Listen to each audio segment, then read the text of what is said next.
शादी का अपमान। जब स्त्री शक्ति बन जाए विनाश की जड़, तो हो जाता है सातवें घर का अपमान। शादी का अपमान, जीवन का अपमान। तो ये वीडियो आज के संदर्भ में मैं लेकर आया हूँ। जो परिस्थितियाँ आज समाज में चल रही हैं उसको हम ज्योतिष के माध्यम से देखने की कोशिश करेंगे, आंखों से देखेंगे हम नंगा सच। तो दोस्तों हमारे साथ बने रहिए। अगर आप हमारे चैनल को सब्सक्राइब जरूर करें और वीडियो को लाइक जरूर करें, क्योंकि हम जो मुद्दा उठाने वाले हैं ये गंभीर मुद्दा है। आप सभी लोगों का समर्थन भी चाहिए ताकि आने वाले समय में तलाक की दर लोगों की जो है कम हो और लोगों के बीच में प्रेम और सामंजस्य बना रहे। तो दोस्तों वीडियो शुरू करते हैं। जिस स्त्री को सृष्टि की सृजनी कहा जाता है, जननी कहा जाता है, वहीं आज अपने ही रिश्तों का सहार कर रही है, मर्डर कर रही है। क्या ये स्त्री सशक्तिकरण है या स्त्री का अहंकार है? क्या ये बदलाव प्रगति पर है या पथ भ्रष्ट का हो चुका है, यानी स्त्री अपने पथ से भ्रष्ट हो चुकी है? आइए इस पूरे परिवर्तन को ज्योतिष की दृष्टि से समझने की कोशिश करते हैं। दोस्तों आजकल की महिलाएं शिक्षा, स्वतंत्रता और आर्थिक रूप से आत्मनिर्भर हो चुकी हैं, ये प्रगति है। लेकिन इसी आज़ादी के नाम पर कई बार स्वतंत्रता तो स्वेच्छाचारिता में बदला जा रहा है। सोशल मीडिया पर फेमिनाइज की आड़ में पुरुषों से बदला, अपने मन का मालिक बनना, रिश्ते छोड़ना जैसे संदेश वायरल हो रहे हैं। निरंतर लोग रील्स के माध्यम से जो फेमिनाइज वाले लेडीज हैं वो इसी आड़ में लोगों को बहला फुसला भी रहे हैं। रिजल्ट क्या हो रहा है? जब रिश्तों में सहयोग की बजाय सत्ता आने लगती है, तब वहां प्रेम की जगह वर्चस्व की लड़ाई शुरू हो जाती है। दोस्तों तो ज्योतिषीय आंकल में हमें ग्रहों के माध्यम से समझने पहले ग्रहों की ऊर्जा, अपने देश काल परिस्थिति, अपने पारिवारिक माहौल, हमारे संस्कारों को भी देखना बहुत ज़्यादा जरूरी है। ऐसा नहीं है कि एक ग्रह किसी का खराब है तो वो ऐसी घटना को अंजाम दे देगा। लेकिन हम ग्रह की बात जरूर करेंगे, लेकिन ये कॉम्बिनेशन जरूरी नहीं है कि वही कॉम्बिनेशन दूसरे के चार्ट में वैसा ही रिएक्ट करे, क्योंकि देश काल परिस्थिति का होना बहुत ज़्यादा जरूरी है। यानी जब तक आप अपना बैकग्राउंड, अपने माता पिता, अपने परिवेश को नहीं देखते, तब तक वो ग्रह उस हिसाब से काम नहीं करते हैं। तो सबसे पहले हम लेते हैं मंगल ग्रह। मंगल खून खराबे का कारक माना जाता है। मंगल दिमाग में एक सनक पैदा करता है, बहुत जिद्दी स्वभाव का होता है। इसलिए जो इंसान बहुत ज़्यादा जिद्दी हो जाता है, जिसका खून खोलने लगता है, वो कुछ भी कर सकता है। इसलिए मंगल बहुत ज़्यादा पाप प्रभाव में और बहुत ज़्यादा मजबूत होना चाहिए। जी हाँ दोस्तों, स्त्री की कुंडली में मंगल बहुत ज़्यादा मजबूत है। यहाँ पर मैं किसी राशि या ग्रह की बात नहीं कर रहा, राशि या हम किसी और चीज़ की बात नहीं कर रहे। ग्रह अगर मजबूत है षडबल में, उसके वर्ग चार्ट में, या फिर राहु केतु के माध्यम से मजबूत है, उसका संबंध पहले और सातवें घर से बनता है, क्योंकि पहला घर में संबंध बनेगा या फिर लगन लग्नेश बनेगा तो उसके अंदर आपके अंदर क्वालिटी आएंगी। लेकिन उसकी दृष्टि अगर सप्तम में बनेगी तो वो वैवाहिक जीवन को खराब करेगा। जैसे आज के केस में जो राजा रघुवंशी का केस हुआ है, तो उसमें उसका मर्डर हुआ। तो ऐसे में मर्डर या तलाक या ऐसी घटनाएं जन्म लेती हैं जब स्त्री की कुंडली में मंगल इतना ज़्यादा हाइप हो जाता है, हाइप ले लेता है, तो वो ऐसी जिद और जुनून उसके अंदर छा जाती है जिस कारण उसका वैवाहिक जीवन खराब हो जाता है। यहाँ पर मैं मांगलिक दोष की चर्चा नहीं करूंगा दोस्तों, क्योंकि मांगलिक दोष के बिना वाली भी लड़कियां वैवाहिक जीवन को खराब करती हैं। तो जरूरी नहीं है कि मांगलिक योग बना रहा है तभी आपकी कुंडली में ये घटना होगी। जो मांगलिक नहीं है वो भी ऐसा कर सकते हैं।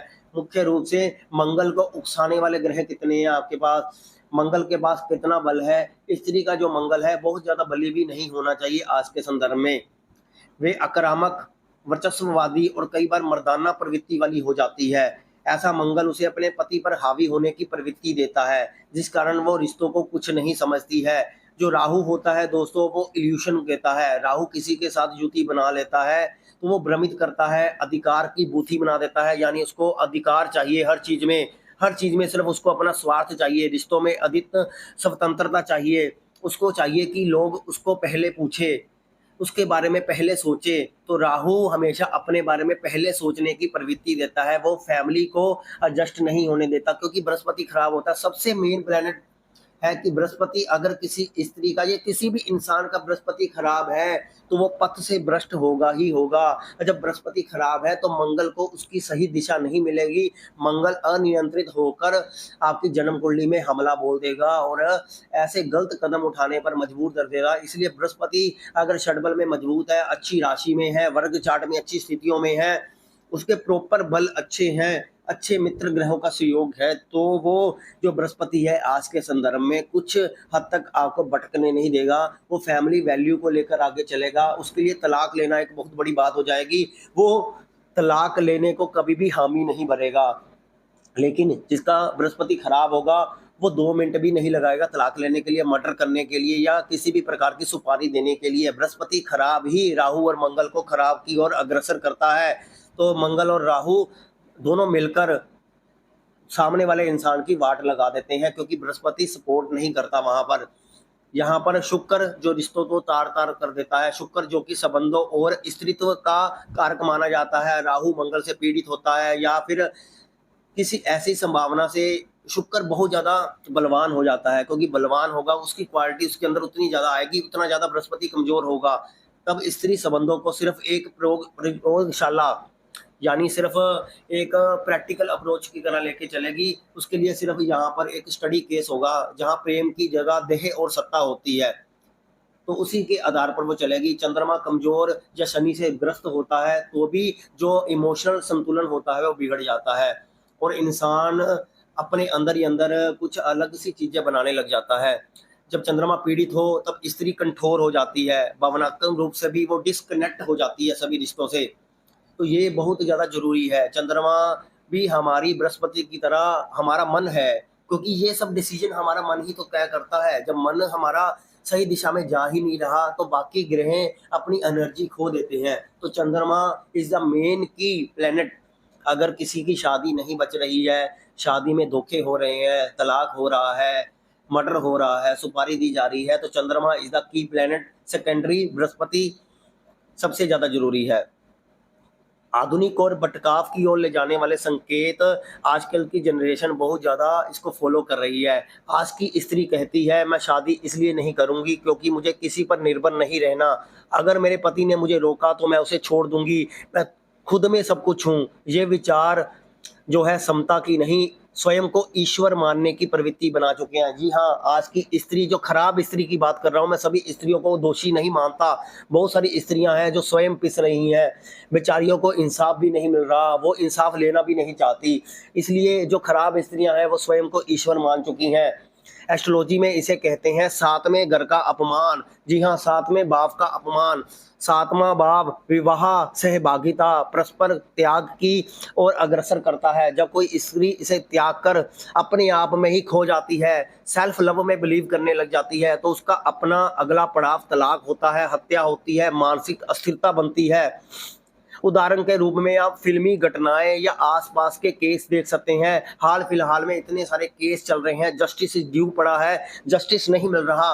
कई हाल की खबरों में देखा गया है स्त्रियों ने अपने पति की हत्या की या उसे आत्महत्या करने पर मजबूर कर दिया। कई फेमस केस में भी लड़कियों ने प्यार के नाम पर पुरुषों को ब्लैकमेल किया है। ये सिर्फ समाज नहीं, ग्रहों की विपरीत ऊर्जा का संकेत है। तो ग्रहों की विपरीत ऊर्जा हमें समाधान नहीं लेने दे रही है, क्योंकि भारत की कुंडली में, गणतंत्र भारत की कुंडली में जो बृहस्पति है वो नीच राशि में है, उसकी महादशा चल रही है। इसलिए मर्यादा खत्म हो चुकी है। जो हमारी स्वतंत्र भारत की कुंडली है वहां पर चंद्रमा की महादशा चल रही है। इसलिए मेंटल रूप से लोग डिस्टर्ब हो चुके हैं, 2 मिनट नहीं लगा रहे रिश्तों को तोड़ने के लिए। महिलाओं को ग्रहों के अनुरूप संतुलन में रहना चाहिए।